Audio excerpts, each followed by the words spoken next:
Hey, Chris Lipe here with the 4 main types of vocal distortion and how to get them and practice them. But before you can successfully do any of these techniques, you have to understand what it means to support your voice. If you'd like help feeling out this elusive and broad technique of support, click the link below and join my free voice course. And I will help you dial that in so that you can do these distortion techniques victoriously. Now, I should clarify, when talking about vocal distortion, we are talking about techniques that include primary chord engagement. The first, probably easiest to get type of vocal distortion is vocal fry-based distortion, which we hear guys like Corey Taylor do. Through the shapes, hold your breath. Hold your breath, fry. Vocal fry distortion is loose primary chord engagement. We also hear the Electric Callboy guys do it. 'Cause every time we touch. 'Cause every time we touch. Because every time we touch. This is not to be confused with the term fry scream. They're different. And this type of vocal distortion, if used to taste and properly, can be a great way to get into other types of distortion. Hey! Oh! Hey! Notice I'm entering into each one of those clean or distorted notes using a bit of fry. But we want to move away from the idea of fry once we move on to the other types of vocal distortion. This is very useful, though, and accessible for lots of singers. To get there, practice croaking like a frog. Go all the way down in your normal chest voice, down,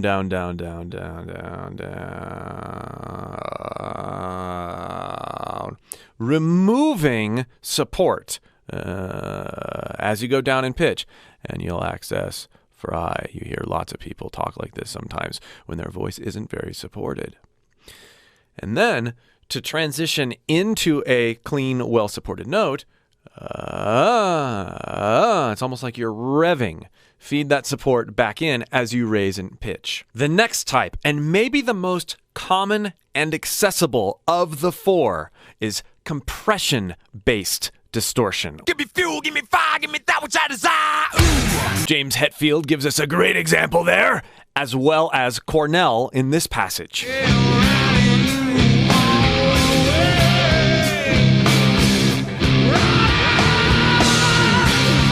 Believe it or not, both of those samples, both of those vocalists are using the same technique, even though they're operating in very different parts of the voice. The easiest way to start to develop this kind of distortion is to talk normally and then start holding back air as you talk. You're going to notice it starts to feel raspier before it feels gritty.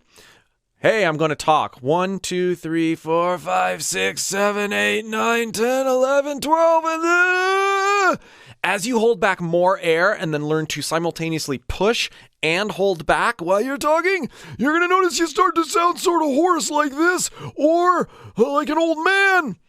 This is the default for the way that our voice wants to work, the way our muscles want to align, but not where we want to pursue further. So as we start holding back air, transfer the engagement to right around where your larynx is in terms of sensation to higher in your throat. Sometimes it's helpful to brighten and do more of an E like this. Another way to feel this out is to do a squat or lift something real heavy and then feel out as you're placing that engagement high in your throat. Feel out that juicy sound. So talk, and then direct higher. Yeah! If you're doing this in your normal, comfortable speech range, you get what we hear James Hetfield doing. Give me fuel, give me fire. Give me fuel, give me fire. Give me that which I desire. Ooh! Give me fuel. Yeah. Hey. Practice with simple words and phrases as you dial in that push, holding back air and directing the sensation higher.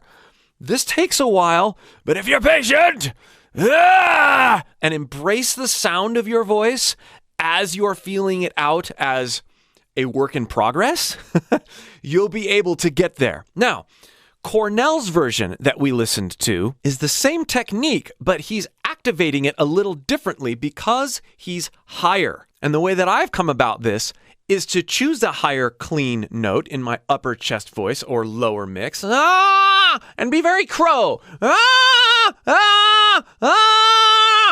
and then try pushing the resonance or the placement of that crow as far back as possible.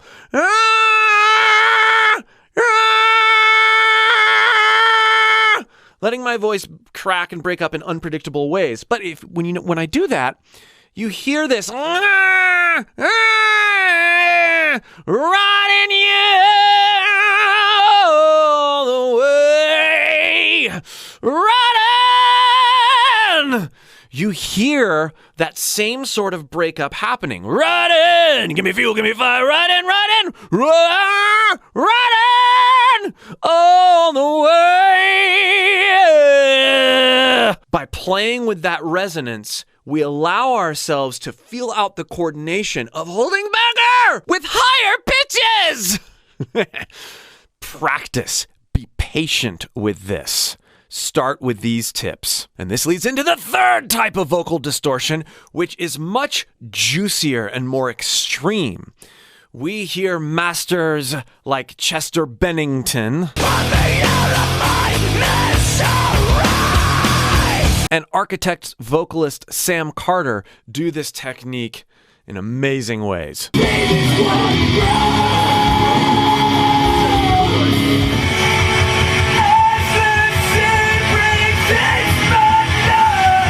This type of vocal distortion approaches full, all-out screaming if the balances are right, and is accessible, like we heard Chester do, by understanding where our voice naturally will break if pushed to a certain limit with a certain amount of support. This technique right here is the main reason I tell you, if you want to learn how to do this, learn how to use your support and join my free course.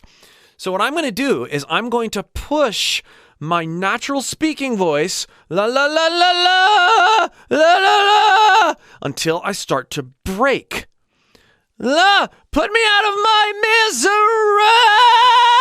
right, put me out of my misery, right, yeah, ooh, right, put me out of my put me out. And instead of shying away from my break and going, oops, I'm going to continue to feed that transitional area with more support. Put me out of my misery! Put me out of my misery! Put me out of my... Put me out of my misery! Put me out of my misery!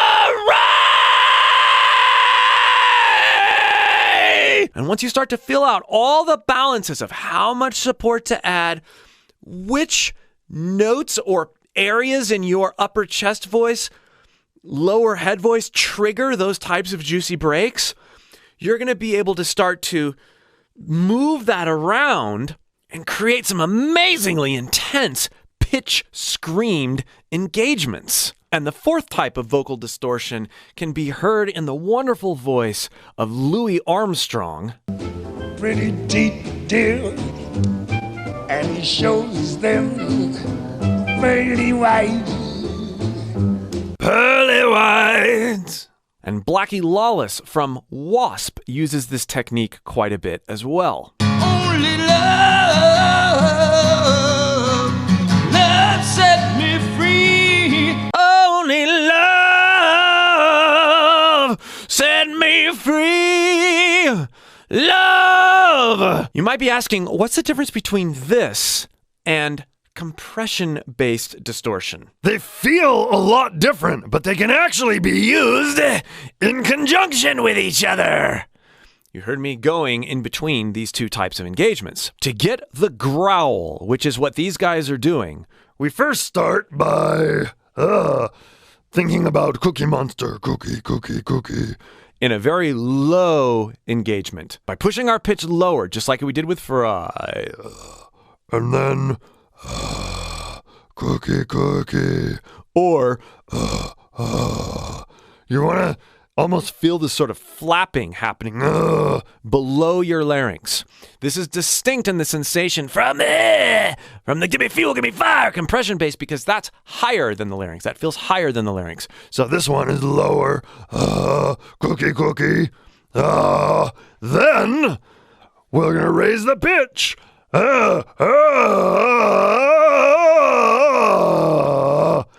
It's a much more vibration-based distortion and less about holding back air like the compression-based distortion is.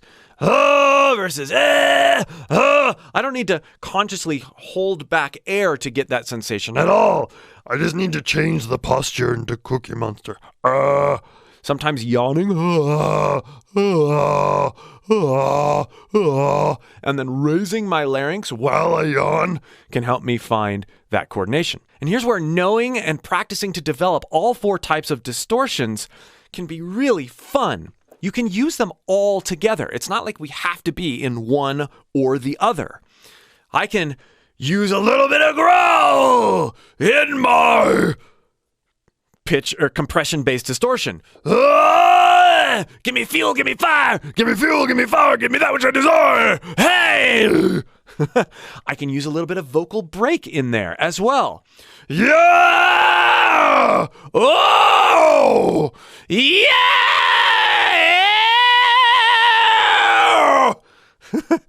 As I work through different types of sounds, I can create a really rich, harmonically varied voice. I'm singing with lots of different types of distortion.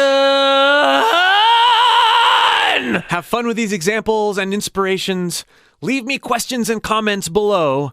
And if you'd like more help developing the foundation necessary to be able to do these kinds of things with your voice, click that link below and join my free course. We'll see you for more.